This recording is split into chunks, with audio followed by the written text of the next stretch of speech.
কর্মস্থল কি? অফিসারের অফিস হলো তার কর্মস্থল, মাস্টার সাহেবের স্কুল হলো তার কর্মস্থল, ব্যবসায়িকের তার দোকান হলো কর্মস্থল। দরকার হলে স্কুল মাস্টারও তার ছুটি নিয়ে বের হতে পারে। অযথা যদি সকালবেলা 10টায় স্কুলে আসতে হয়, কিন্তু মাস্টার আসে 11টায় গিয়ে বাড়ি যায় ঘুরায়, চাকরি থাকবো নি? থাকবো? কারণ দরকার হলে ছুটি নিতে পারবে প্রয়োজনে, কিন্তু অযথা ঘোরালে হবে না। আপনারা করেন নারীকে যদি ঘরে থাকতে বলে জুলুম হয়, তাহলে সারত্ব নির্যাতিত স্কুলে থেকে, না তো কর্মস্থল হওয়ার কারণে নির্যাতন না। ঠিক নারীরও নির্যাতন, জুলুম করে নাই, আপনাকেও জুলুম করে নাই। তুমি যেমন দরকারে স্কুল থেকে বের হতে পারো, তুমি যখন যেমন দরকারে অফিস থেকে বের হতে পারো, ঠিক নারীকেও দরকারে ইসলাম বাড়ি থেকে বের হওয়ার অনুমতি দিয়েছে। 1 নম্বর কারণ ধর্মীয় কারণ, ব্যক্তিগত কারণ, আর্থিক কারণ, 3 কারণ। বাবা, ব্যক্তিগত কারণেও একজন মা বোন বাড়ি থেকে বের হতে পারে রে। ব্যক্তিগত কারণ কি মনে করেন বাবা? তার জায়গা রেজিস্ট্রি করবে, বাড়ি থেকে বের হতে হবে। বাবাজি, তার অসুস্থ ডাক্তার দেখাতে হবে, এটা তার ব্যক্তিগত কারণ। তার মা হজে যাবে, মা অসুস্থ আছে, বাবা অসুস্থ আছে, দেখতে যাবে, শ্বশুর শাশুড়িকে দেখবে, এটা তার ব্যক্তিগত কারণ। এইরকম যেই কোনো ব্যক্তিগত কারণে বাড়ি থেকে বের হতে পারবে, ইসলাম তাকে অনুমতি দিয়েছে। ব্যক্তিগত কারণে অনুমতি। 2 নম্বর কারণ বাবা, ধর্মীয় কারণ। ধর্মীয় কারণে নারী বাড়ি থেকে বের হতে পারে।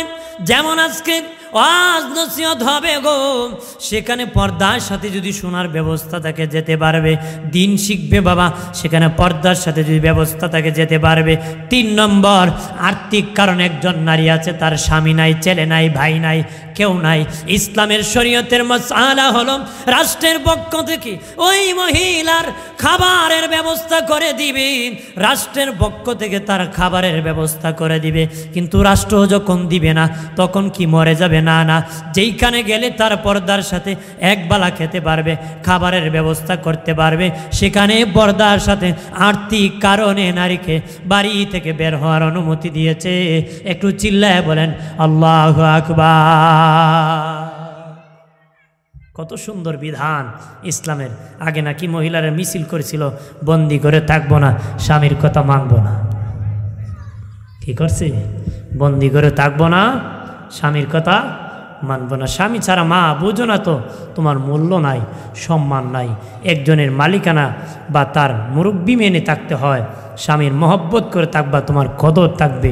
যে মহিলার স্বামী না, তার জিজ্ঞেস করে সে কত যন্ত্রণায় আছে, বুঝে না। কথা বলুন ঠিক কিনা? জোরে বলে। তোমাদের সম্মান, তোমাদের ইজ্জত, আরেকজন কথা বলতো সাবধানে বলতে হবে, বলতে হবে কি না? আমার প্রাণের দুস্থ বুজুর্গ নারী বাড়ি থেকে বের হলে 3টা পর্দা রক্ষা করতে হয়। জোরে বলেন কয়টা? 3টা। 1 নম্বর, জাহিলি যুগের অসভ্য নারীর মতন বের হওয়া যাবে না। কিভাবে বের হবে? একটা বোরকা পরে নিবি, যেমনি ঘরের ভিতর থাকলে দেখা যাবে না, ঠিক এমন একটা ঘর পরে বের হবে যেন তোমার দেহ দেখা যায় না রে। অর্থাৎ একটা ঢিলা ডালা বোরকা পরিধান করবা, ঢিলা ডালা। 3 প্রকার বোরকা জায়েজ না। তাফসীরওয়ালারা বলেছেন চকচকা রঙ্গানো বোরকা জায়েজ না, টাইট পিট বোরকা জায়েজ না, পাতলা কাপড়ের বোরকা জায়েজ না। 3 প্রকার বোরকা জায়েজ না। রঙ্গানো চকচকা রঙ্গানো বোরকা জায়েজ না। 2 নম্বর, পাতলা কাপড়ের বোরকা জায়েজ না, টাইট পিট করে বোরকা পরা জায়েজ না। কোন বোরকা? শরীয়তের বোরকা বাবা। আগে আমাদের মা দাদুরা যে বোরকা পরতো, এটি হলো ইসলামের বোরকা। আগের মা দাদুরা যেটা ঢিলা ডালা বোরকা পরতো, এটাই শরীয়তের বোরকা। কতক্ষণ ঠিক কিনা?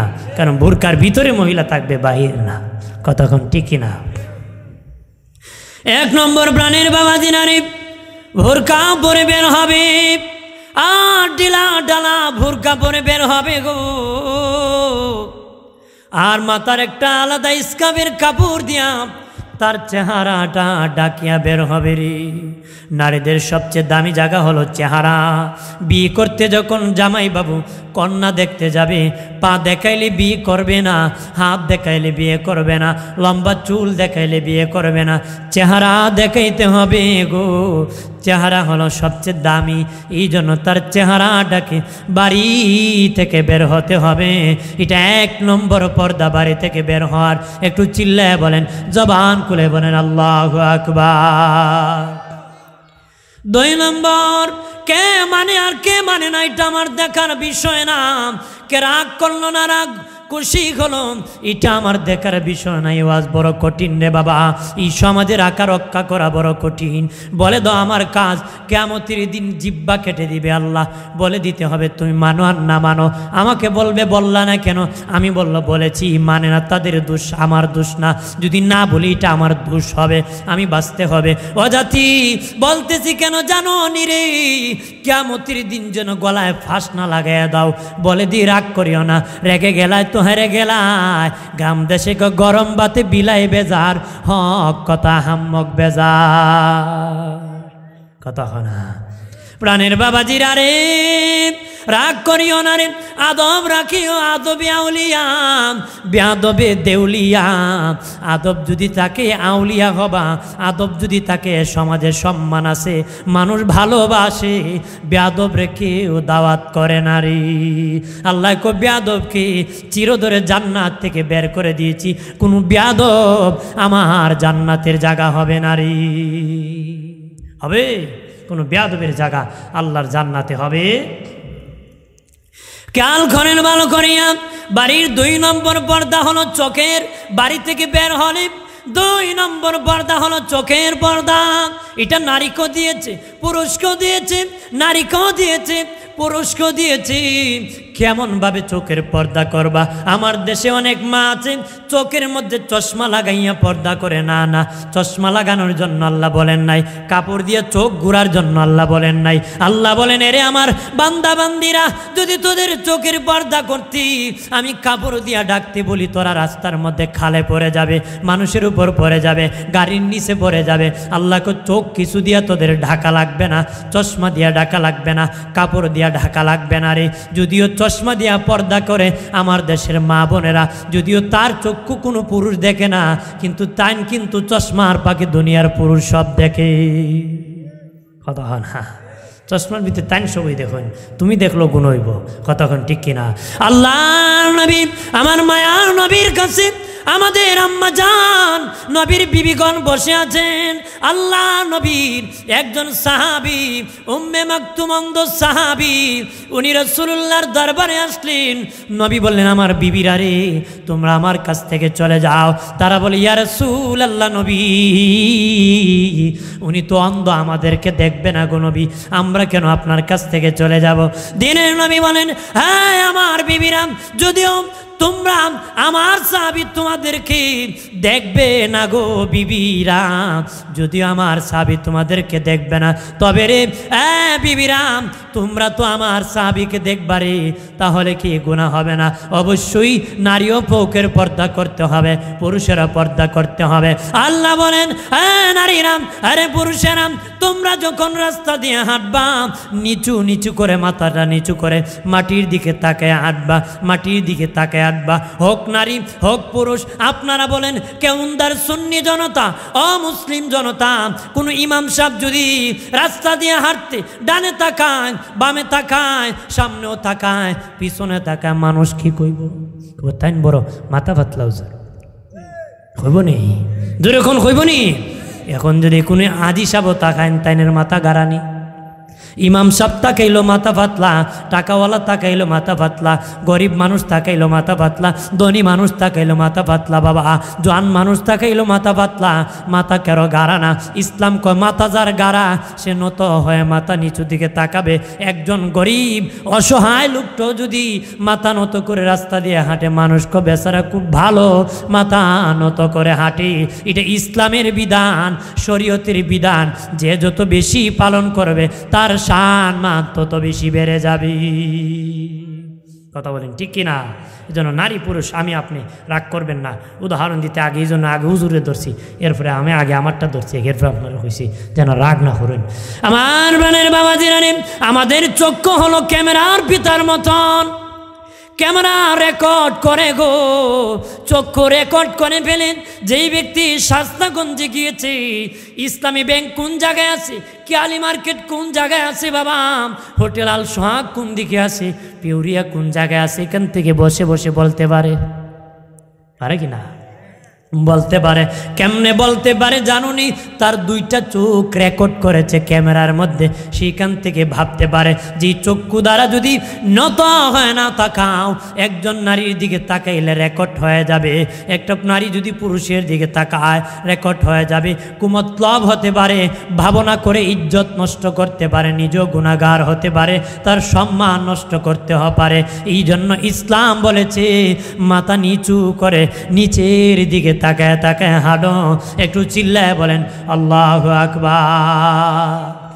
এক বেচারা হুজুর, ডাইনে তাকাইছি দেখি 4 জন নারী, বামে তাকাইছি 6 জন, সামনে তাকাইছি 9 জন, পিছে দেখি আরো 2 জন। যন্ত্রণার টেলে আসমানের পাইছি যে ছাদের ফাঁক থেকে ডাহে আরেকজন। আপনারা কেটাই পেয়েছেন ডাইনে বামে আর সামনে আর উপরে চাইতেন, নিচে চাইন, তাহলে সম্মান আছে কিনা? আমিও চাইতে হবে, আপনাকেও চাইতে হবে। যদি এখন বলে উজুরের আতারে ফাতারে চান, আমি ছেলে কি তো এই খবর গিয়া হইলে হইতো না, হইব নি? হইতো না। উজুরে যদি চলুন, উজুরের আজাব উজুরে পাইব, আপনার নেকে আপনাকে নেবে। কথা বলেন ঠিক কিনা? কারো দোষ কারো চাপানো যাবে যাবে যাবে না। সত্যের দিকে তাকতে হবে, হোক সাধারণ, হোক আলেম, হোক জাহেল। কথা বলেন ঠিক কিনা? কারণ আমরা হলাম আল্লাহর গোলাম, হুকুমের গোলাম, হুকুমের। আমার বানের বাবাজিরা, 2 নম্বর হলো চোখের পর্দা করা। 3 নম্বর দেখেন বাবা, একজন নারী বুরকা লাগাইলো, স্কার্ফ লাগাইলো, আবার চক্ষু নিচে লাগাইয়া হাঁটলো, এরপর ইসলাম আরেকটা বিধান মাগো রয়ে গেছে, আরেকটা বিধান রয়ে গেছে, বাড়ি থেকে বের হওয়া।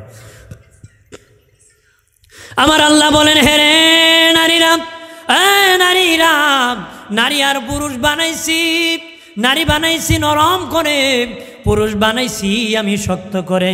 নারী বানাইছি আমি নরম করে, পুরুষ বানাইছি আমি শক্ত করে।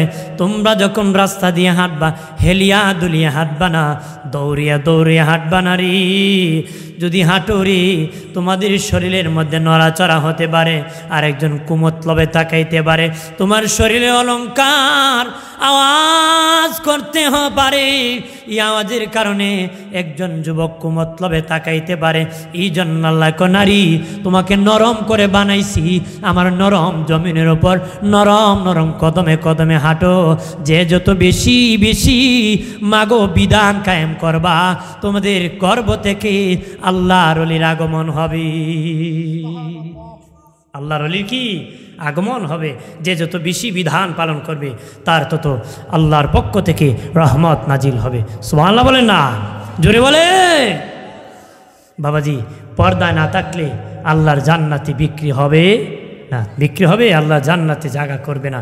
খারাপ মানুষকে যেমন এই দুনিয়ার ভালো জায়গায় জায়গা করে না, ঠিক খারাপ যারা হবে আল্লাহর জান্নাতে জায়গা হবে না। এক জায়গায় ছিল 2 ভাই, আপন 2 ভাই। ছোটো ভাই বড় চালাক ছিল, বড় ভাই একটু ব্যাককল ছিল। স্বাভাবিকভাবে দেখবেন পরিবারের বড় ছেলেটা একটু চালাক চতুর কম হয়। কেন জানেননি? নতুন বউ যখন বিয়ে হয়ে স্বামীর বাড়ি আসে, কিছু ঘুমটাই দিয়ে চলে কিছুদিন, এর ভিতরে একটা বাচ্চা হইলে এটা ভালোই জায়গা। আর পরে যখন একটা বাচ্চা ওই জায়গায় বেরিয়ে, আরে বাবা দৌড়তে দৌড়তে শেষ হয়ে যায়। হাজরিন, তে বড় ছেলেটা নম্র ভদ্র, ছোটো ছেলেটা একটু চালাক। তো একটা কলা পাকছে বাড়ির মধ্যে, তে বড় ছোটো ভাই চালাক, তো গোড়ার কলা মোটা কলাগুলো নিজে নিছে, আগার কলা ছোটো কলাগুলো ব্যাককলটারে দিছে। হে কীতে করছে, বাজারে না ব্যাক কলে বিক্রি করে আসছে। আর ছোটো ভাই বেশি চালাক, তো অতি চালাকি গলায় ধরি, হে বড় কলারে সিলাইয়া বাবা চিনি মাখায়া কলেজে পরীক্ষা ছিল, কলেজের সামনে নিয়ে বসে আসছে, বেশি দামে বিক্রি করবে। কী দামে বিক্রি করবে? বেশি দামে। যে দুপুর হয়ে গেছে, চিনি গলে মাছি বসা শুরু হয়েছে। পরীক্ষার থেকে ছাত্রছাত্রী বের হয়ে রাগ হয়েছে, কী নিয়ে বসত বেটা, ধাপ দিচ্ছে, দূর হ। চাইলো কলেজের সামনে ফেলে দিবে, মানুষ ধমক দেয়, এখানে ফেলে দেওয়া যাবে না। রাত অনেক হয়ে গেছে, আসতেছে না। মা বড় ভাইকে বলে, তোর ছোটো ভাই? মা আমি তো বিক্রি করে চলে আসছি, আমার ভাই তো কলেজ গেটে গিয়েছিল, গভীর রজনীতে ছোটো ভাই আসে, এক মা আমি আমার ভাইকে চালাকি করে ছোটো কলা দিয়েছিলাম, আমি বেশি চালাকি বড় কলা সিলে বাজারে বিক্রি করতে, কিন্তু দুনিয়ার বাজারে আমি বিক্রি করতে পারি। আমার কেমনদার মা বোনেরা, দুনিয়ার শিলা কলা যেমন দুনিয়ার বাজারে বিক্রি হয় না, শিলা কলা যেমন দুনিয়ার বাজারে বিক্রি হয় না গো মা। যারা অর্ধ উলঙ্গ হয়ে বেপর্দা হয়ে চলো, হাসরের ময়দানে আল্লাহর জান্নাতে তোমাদের বিক্রি হবে নারী। দুনিয়ার শিলা কলা যেমন দুনিয়ার বাজারে বিক্রি হয় না, কিয়ামতের দিন আল্লাহর জান্নাতে তোমাদের বিক্রি হবে নারী।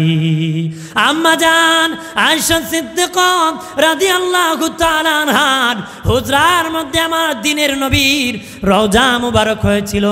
আম্মা জান আয়েশা প্রতিদিন গভীর রজনীতে নবীর কবর জিয়ারত, রওজা মুবারক জিয়ারত করতেন, কিন্তু বোরকা পরে যেতেন না, যেহেতু নবী ওনার স্বামীর কাছে তো পর্দা করা লাগে না, এই জন্য উনি বোরকা ছাড়াই গভীর রজনীতে নবীর রওজা মুবারক জিয়ারত করতেন।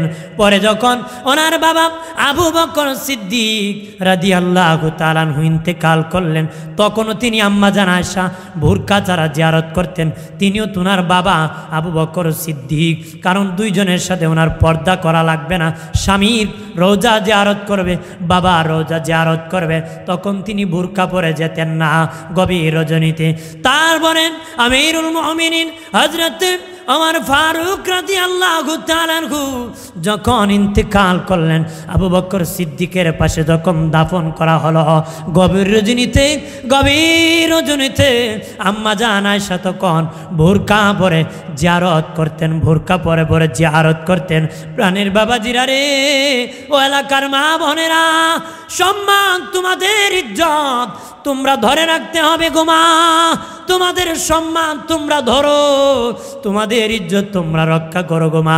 আল্লাহর ওলি জাজুরি রহমাতুল্লাহ আলাইহি রাস্তা দিয়ে যান, মরুভূমি রাস্তা, আসরের সময় হয়ে গেছে, উজু করবে পানি নাই, একটা বাড়ির মধ্যে ডাক দিয়েছে, বাড়ির মধ্যে কেউ আসুনি।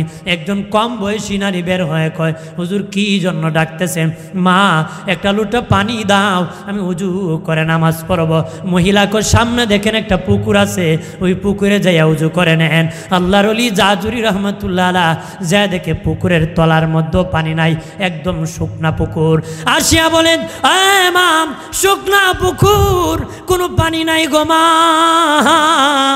ওই নারী, কম বয়সী নারী, বাড়ি থেকে বের হয়ে পুকুরের মধ্যে একটু তুতু নিক্ষেপ করে দিয়েছে। দিতে দেরি, পানি দিয়া পুকুরটা ভরপুর হতে দেরি হয় নাই।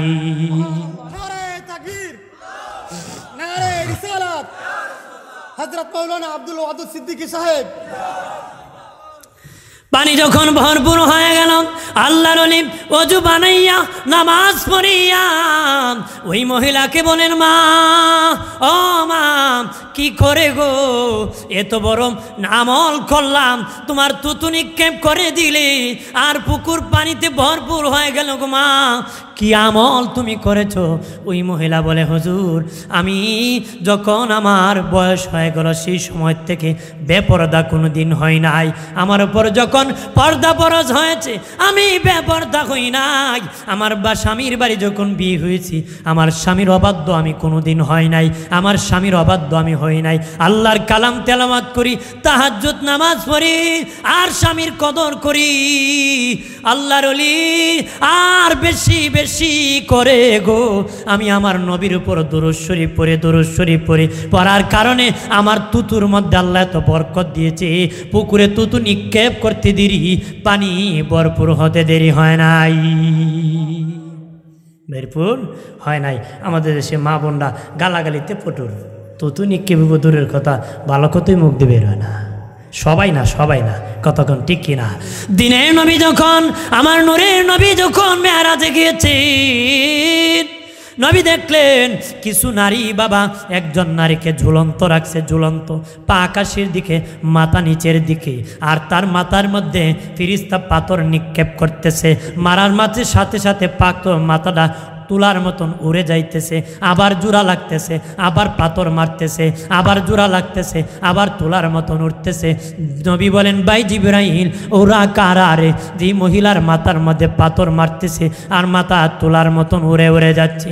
দিনের নবীকে জিবরাইল বলেন, ও নূরের নবী, মায়ার নবীজি, ওরা ওই সমস্ত নারীরা যারা দুনিয়ার জমিনে মাথার মধ্যে কাপড় দিত না, তাদের চুলগুলা বাজারে হাঁটে মাটি ঘুরায় ঘুরায় চুল দেখায় দেখায় হাঁটতো, মাথার মধ্যে কাপড় দিত না, ওই সমস্ত নারীদেরকে জাহান্নামে এইভাবে পাথর মারা হবে।